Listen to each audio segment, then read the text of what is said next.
Even Santa Claus couldn't get a favorable vote from Georgia House Democrats Tuesday. Welcome back to the States. I'm Greg Bishop. The town of Santa Claus, Georgia, and more than 90 other cities and counties, they sought the opportunity to hold a local referendum on a penny sales tax to help offset property taxes. Now, the referendums needed 2/3 supports in the House of Representatives in Georgia. Democrats consistently opposed the measure, saying that they amounted to a tax increase.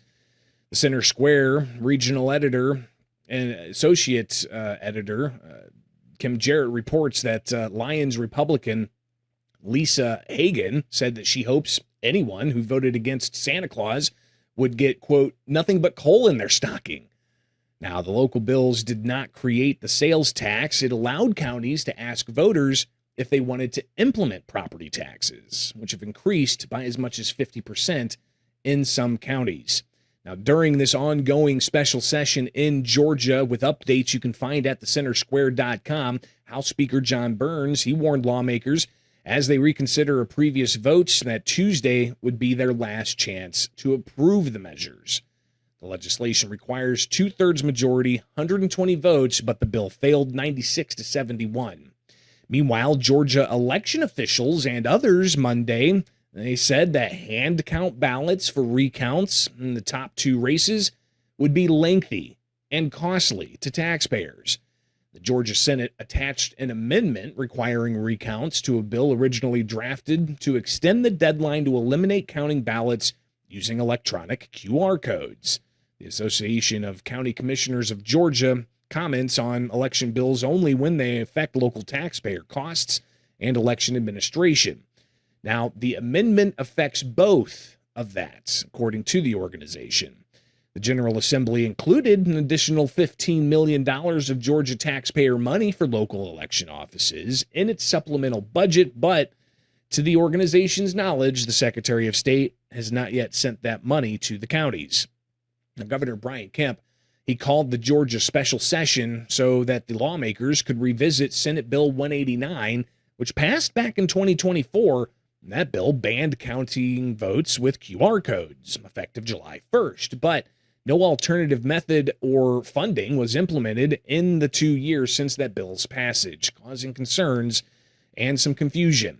Now, another element impacting election law creates a board to make proposals for future election policy. Just this morning, State Representative Stacey Evans questioned State Representative Victor Anderson about what the makeup of that board would look like.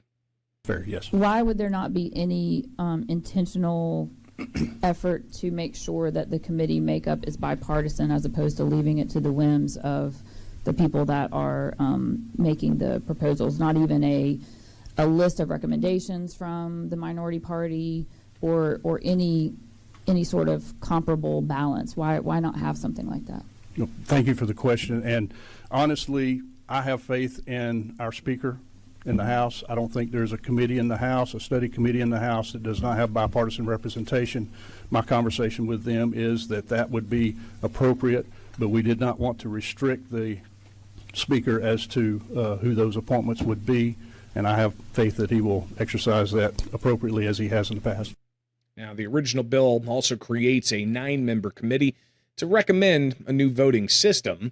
The legislation also expands the number of races for post-election audits. Democrats already opposing the bill, saying it doesn't give them a seat on the commission. It passed the Senate over their objections over the weekend. Now, in a separate committee just this morning, State Representative Anderson explained what would trigger a recount in the state of Georgia under this legislation.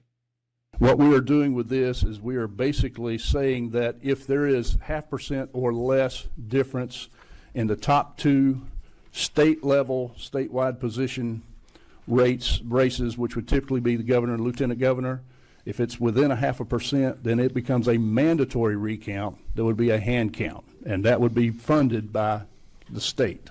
So there's a provision in here that the state would reimburse the counties for the expense of that recount.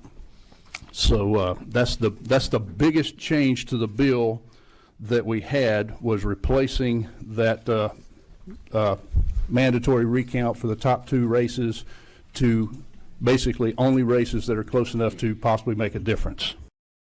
But even that measure could be changing with yet another amendment that was discussed between State Representatives Tim Fleming and Gabriel Sanchez to explain how things could be counted.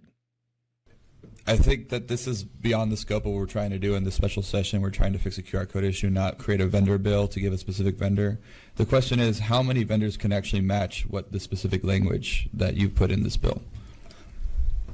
Hold on a minute, turn your mic back on. Yeah. Well, Representative, this is not a vendor bill. I'm not aware of what vendors are out there that can deal with this or can't deal with this. This is just setting the parameters around what this committee will look at as far as our next statewide voting system. Now, compromise or House votes could come today as lawmakers continue their 5th day of special session. Be sure to get the latest out of Georgia from the team at the Center Square by getting the newsletter free in your email daily, only at thecentersquare.com.